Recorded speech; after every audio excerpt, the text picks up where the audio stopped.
just a little while longer. Hallelujah. You may take your seats in the presence of the Lord. Grace, mercy, and peace from God our Father to all of you this morning who have been included and inducted into God's beautiful body called believers. We greet you again with the joy of Jesus, and we just say to each and every one of you, it's just good to be here.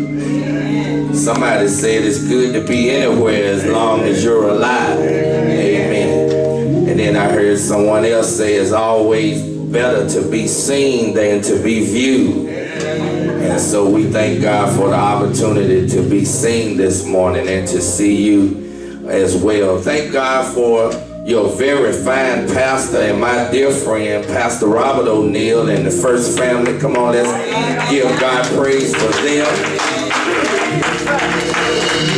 Amen. We thank God for his ministry and the team who's traveling with him to Jamaica.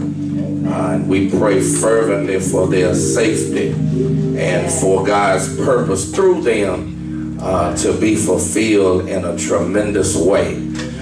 Thank God for all of the leadership here, the fellowship, and to this awesome praise team, man. You guys are just awesome. Come on, let's give God praise for them. Amen. It's good to see my friend of many years, Mr. Joel Dixon.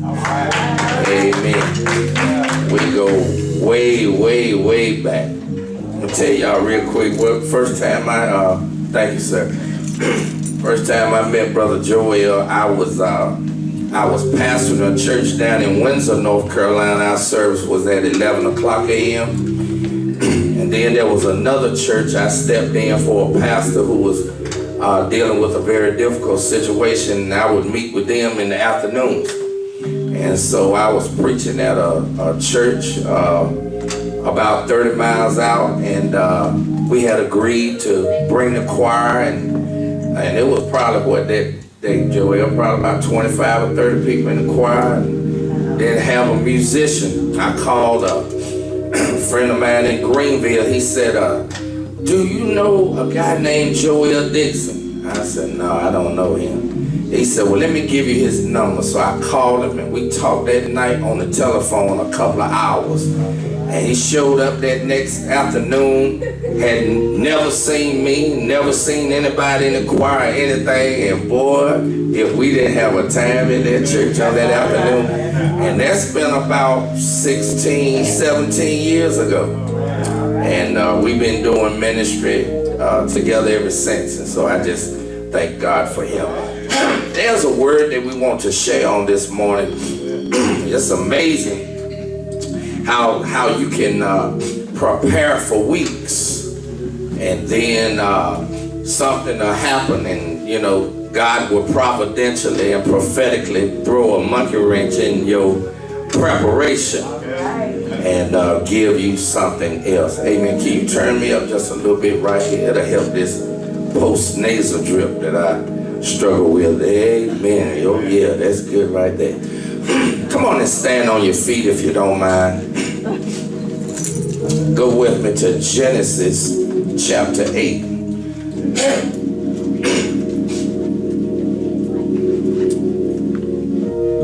Genesis.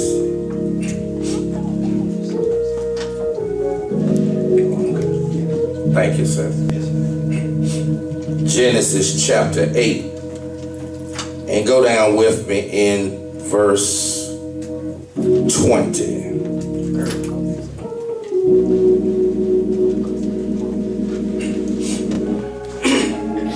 Genesis chapter 8, verse 20. Y'all there? Amen. And look at verse 20. It says, and Noah built an altar unto the Lord. Your Bible read that way? Amen. That's enough. Come on. Look at your worshiping neighbor and just tell your neighbor, neighbor. Now see if they won't look at you. They've been talking about you. So come on, come on. Come on and look at your neighbor. Tell your neighbor, neighbor. Oh neighbor, I thank God for the rain. Come on, tell another neighbor, neighbor, I thank God for the rain. Come on and slap your hands together, give God praise. Amen. I thank God for the rain. It was exactly 6:55 a.m. this morning when I received a telephone call from Deacon O'Neill informing me that the 8:30 service this morning would be canceled because of flash flooding that was in this area due to the torrential rains and the downpour that was occurring in Wake County. I must admit that as I talked to him and as he advised me to travel safely for the 11 o'clock service, I was somewhat disappointed.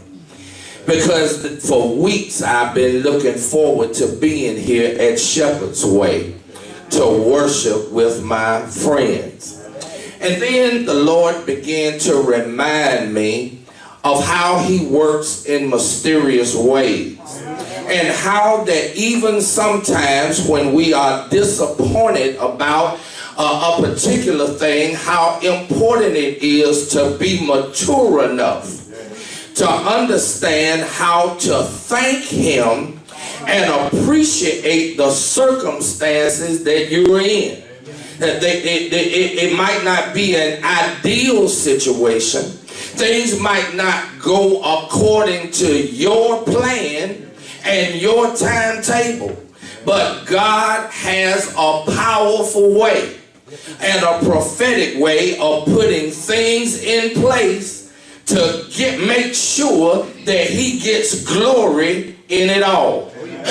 When I just began to think about how powerfully God moves even in the midst of rain and flood, I thought about what happened to me in 1999. I would never forget it. It was September the 20th, 1999, when Hurricane Floyd passed through the context of where I live.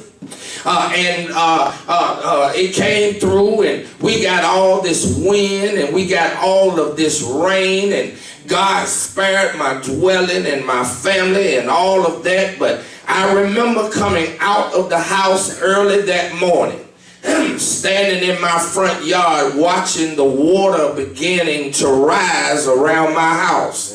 I went back inside and ate breakfast, and when I came back outside, there was water that had come up to about my kneecaps. I went back inside my house, told my mother and my wife and my children to gather some things, and we were going to go over to my mother's house. And by the time we got everything into my SUV, the water was up past the doors. And when I traveled out of my neighborhood, the front of my Ford Expedition was pushing water right above the headlights. We made it out of the neighborhood. I got one of the firemen on the truck to bring me back in the neighborhood. And I got in my boat and I began to go to all of my neighbors' houses and put them on my boat and got them out to safety. I looked at my house in my neighborhood and I watched by that time as the water was about midway the windows. I went back to my mother's house and my wife asked me, she said, how does it look at the house? I said, it doesn't look good. And I got up early the next morning, and when I went to my neighborhood, all the roofs on every house in my neighborhood had been completely flooded and covered by water. My entire neighborhood looked like a small lake.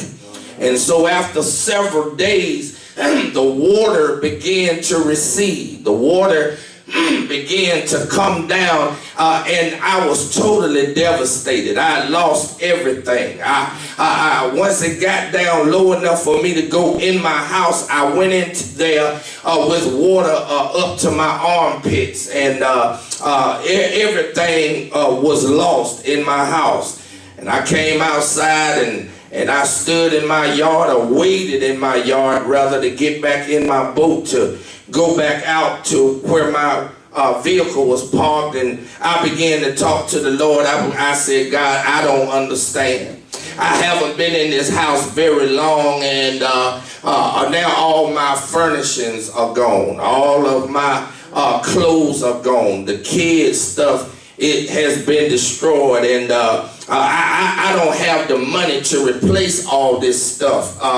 I don't have flood insurance, and my insurance man met me over at the house, and all they could do, Deacon, was give me a check for $4,000, and that replaced my heating and air conditioning unit when I got ready to do it. FEMA came on the scene, and they landed their helicopter at the hospital and stood on the steps and told everybody, we're from FEMA, and we've come to make sure that you are safe, sanitary, and secure. I said, it's time for me to go, because I was safe, sanitary, and secure when I got here. I need some money so I can replace my stuff. And over the course of the next couple of months, after I gutted the floors and gutted the sheetrock and even had to gut out the ceiling and began to try to replace what I had with the little FEMA money that I had and some of my savings, Joel, I ran out of money. And I said, Lord, what am I going to do to get back in my house? And so I had some hunting dogs. And I took my best dog and I sold it to a man for $800. And I took that money and I sowed a seed into the life of somebody whose condition was worse off than mine. And literally at a time when I had nothing, when all was lost, I made a sacrifice to the Lord. And the Lord blessed my sacrifice because of all that I had been through, and I honored him in my worship on the backside of my devastation. And what happened was, the next day I went to the bank, tried to get a small loan because I needed about $20,000 to replace everything that I had lost. And when I went in and I sat down with the bank president, she said, well, Mr. Watson, why don't you just, I know you said you want to borrow $20,000, but you got $30,000 just sitting over in your savings account doing nothing. I was like, no, I spent the money in my savings account. I don't know what you're talking about. She said, yeah, according to our records, you made a deposit yesterday for $30,000 that's just sitting in your checking, in your savings account. I said, no, I'm not touching that money because it's not mine. You all made a mistake. Maybe something happened to your system given the flood and the storm and all of those kinds of things. She said, no, it's your money. And I waited a couple of weeks. And when I went back, it was still my money. And I took the money out and did what I needed to do with it. And I know some of you are wondering, why am I telling all this long story this morning? Because I thought of it all on my way here. Thinking about the flash floods that had occurred here in Wake County that had canceled what we had planned to do.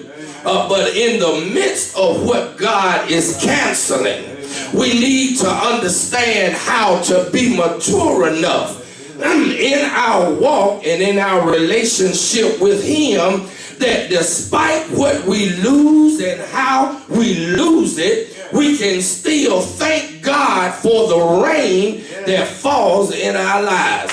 It was the philosopher Soren Kierkegaard that once said life must always be lived moving forward, but that it can only be understood when we look back.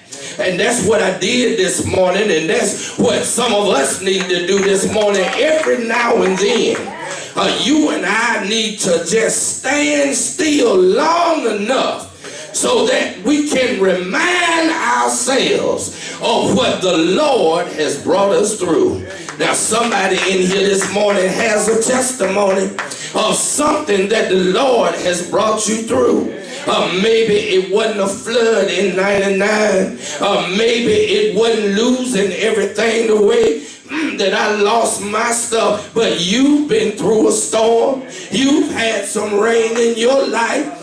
You know what it's like to try and endure a rainy season of life when you got more month than money and more bills than belief, when everything seems to be going crazy. You know what it's like to try and negotiate and navigate your way through a rainy season in your life. But I just stopped by for a few more minutes to let you know that God is trying to usher you into a place in your life where you are mature enough that you can thank God for the rain.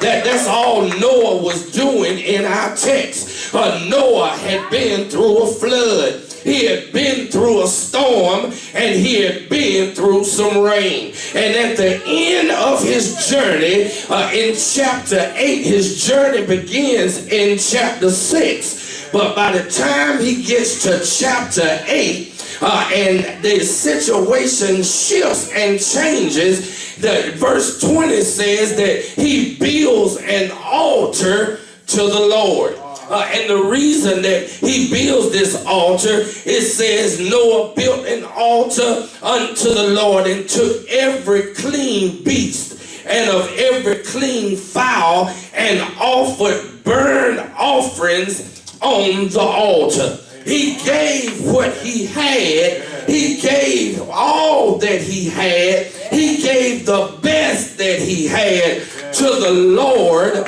and was thanking the Lord for the rain, for the storm, and for the flood that he'd been through. And I believe that on this morning that there's a lesson right here. Lord gave me this while I was coming down 264.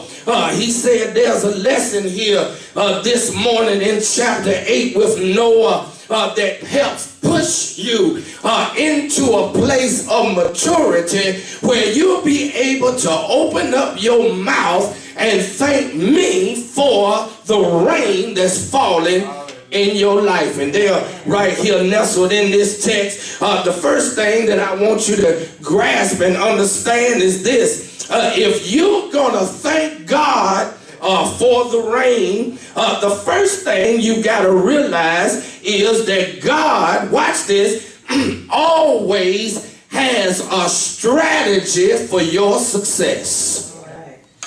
Okay, let me say that again. I said if you're gonna be mature enough where you can thank God for the rain, then you've got to understand that God always has a strategy for your success. It's right here in verse 2 in chapter 8. It says the fountains, well, let me go back to verse 1. It says, and God remembered Noah and every living thing and all the cattle that was with him in the ark. And God made a wind to pass over the earth, and the waters assuaged. The fountains also of the deep and the windows of heaven were stopped, and the rain from heaven was restrained, which means that in a previous chapter that the waters were loosed. and that the rain fell. You remember how after Noah and his family boarded the ark and got on the inside, the text says that rain or water from heaven fell on the earth.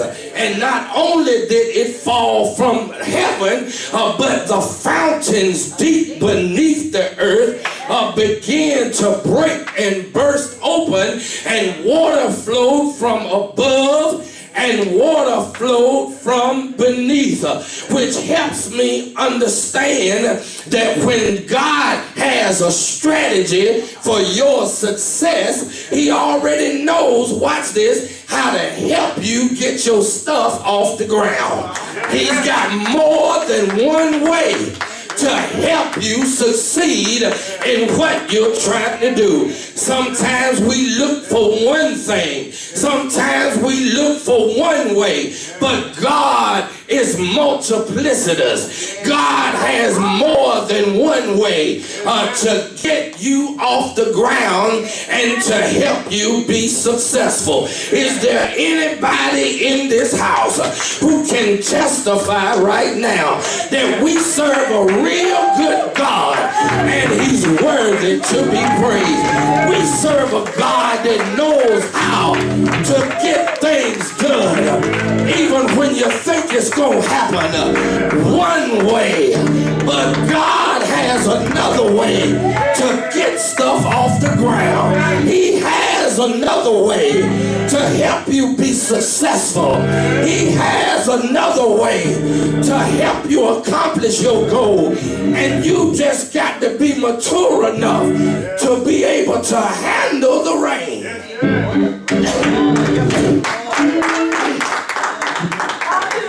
You're going to be able to thank God for the rain. Then you got to know that God has a strategy for your success. But there's something else in the text. If Pastor O'Neill was here, he would tell you there's another movement here. And here it is. That not only does God have a strategy for your success, if you're gonna thank God for the rain, you're also gonna have to understand that God will always steer you where he has seen you. Amen. God will always steer you where he has already seen you.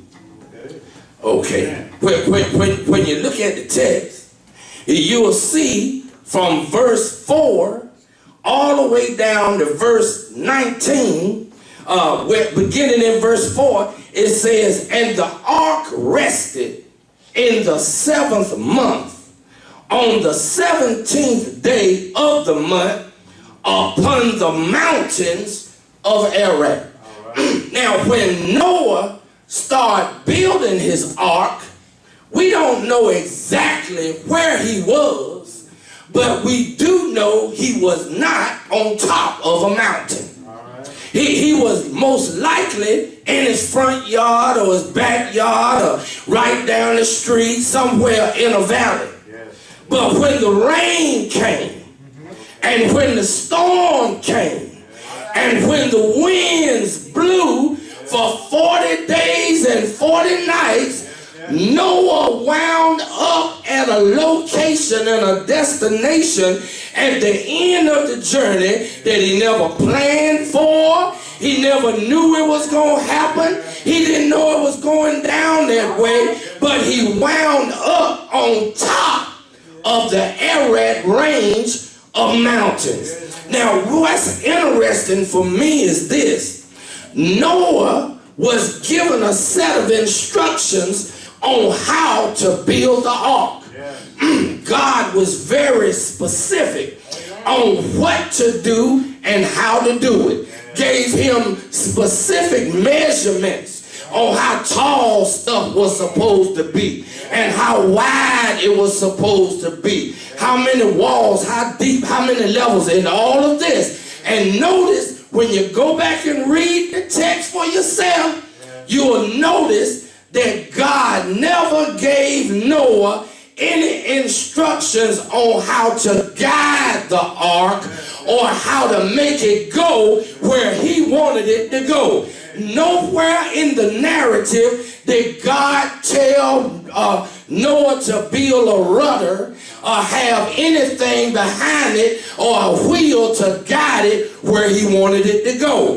Which means that Noah just had to have enough faith in God and what God was doing to understand that God is going to take you where he wants you to go, and you don't have to worry about when you're going to get there and how you're going to get there. Just thank him for the rain and understand that he will never steer you where he has not seen you. And evidently, you got to understand that God is taking you somewhere and you can't control it. You don't have any way to manipulate it. You can't do anything about it. You just got to put your big boy pants on and slip your big girl dress on and be mature enough to trust the place where God is taking you. Trust the place where God is planting you. Trust the place where God is growing you and where he's grooming you. Because if you can thank God for the rain, touch your neighbor and tell him everything is gonna be all right. God has a strategy for your success. He'll never steer you where he has not seen you. But then I'm going to close with this. I like this morning. Go ahead. Because if you're going to be able to thank God for the rain, and this is real simple, you'll be able to do it when you come to the realization that storms are seasonal. Storms are seasonal. What Noah went through, he only went through it for 40 days and 40 nights. It was a season that God intentionally set up, but he didn't do it for it to last forever. In other words, you just have to be mature enough where you can say trouble don't last always. And when you can do that, you are setting yourself up for a place of maturity so that if and when your next storm comes, you'll be prepared for it, Joy. Yes. You'll know what to do about it.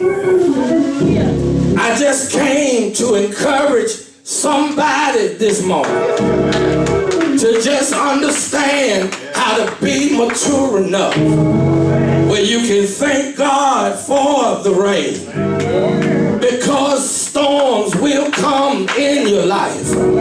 Rain will fall in your life. Winds will blow in your life. And you won't be able to do anything about it. But you just gotta be mature enough that you can look in the mirror and encourage yourself and just say, self, I'm gonna be mature enough to thank God for the rain. I understand that God is just setting me up and has a strategy for my success, and that he will never steer me where he has not seen me. That storms are seasonal, but when they are seasonal and when God brings you through your storm, every now and then you ought to make a a sacrifice at the point and place in your life when you don't have anything, when you don't have nothing, and just look and see what the Lord will do. I started my message off telling you about the storm. I started it off telling you about the rain. I told you I depleted most of what I had, and that I sowed a seed, and that seed grew overnight into $30,000. But that wasn't the end of the whole story. When I got the money, I messed around and went out of town to preach a funeral. But before I left to preach this funeral, I passed my house and there were 4 white men out in my yard. And so I pulled in the yard and I said, "May I help you?" And these fellas said, "Yes, we heard that your house was destroyed in the flood, and we have decided to help you get back in your house." I said, "Wait a minute, I have some money, but I'm gonna go in a different direction." And the man said, "We walked in your house and we saw on a stud that you got a floor plan because you already gutted the entire house out." He said, "Is this the way that you want your house to look?" I said, "Yeah." And so I left, got on a plane from Raleigh, Durham International, flew to Connecticut and preached a funeral. Got back on the plane a couple of days later, landed in Raleigh, drove back to Windsor. When I got back in Windsor, the Holy Ghost said, "Boy, ride by your house." And when I went by my house, I saw a light on. I said, "Wait a minute, the electricity is on, but my house is gutted. How in the world is a light on in my house?" And so I walked inside, and when I looked in my house, I had brand new floors. I looked up above, and I had brand new ceilings. I looked at the walls. I had brand new sheetrock. I walked in the back. There was a brand new heating and conditioning system. Tile on the floor, hardwood floor, furniture in the house, carpet in my children's room, bathtub in place, sinks in place. One company donated me all the furniture, and so all I had to do was take the $30,000, put it back in the bank, because my offering had blessed enough to bless me with a brand new house. Is there anybody in this house that can believe God today that if you offer to the Lord a sacrifice, He will bless you above and beyond anything you ever imagined? Maybe the reason that God will honor our sacrifice is because about 2,000 years ago in Israel, on a hill far away, on an old rugged cross, Jesus hung, bled, and died on an old rugged cross. It was the emblem, yeah, of suffering and shame, and He died. I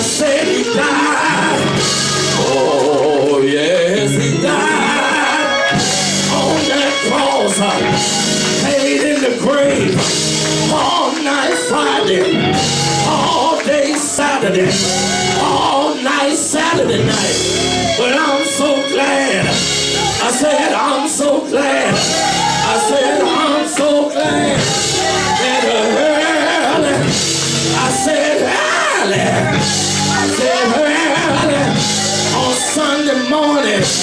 Jesus got out of the grave with all power in his hand. And is there anybody in here that'll give God praise today? Is there anybody that's excited today to thank God for the rain? Thank God for the sunshine. Thank God for sickness. Thank God for healing. Thank God for riches. But thank God when you're broke. Because if you can thank God in the good times, you ought to thank Him in the rain. Bye-bye, Shepherd's Way. May the Lord bless you real good. Bye-bye, I'll see you later. But will you help me close this message? Take your right hand and put your right hand behind your ear and get your best preacher voice and say, yeah, yeah.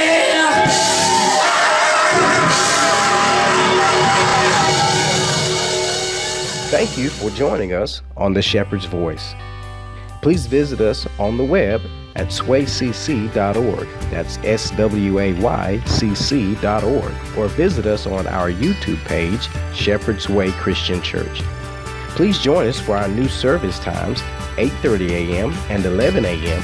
We're located at 140 East Vance Street, Zebulon, North Carolina. Again, thank you for listening.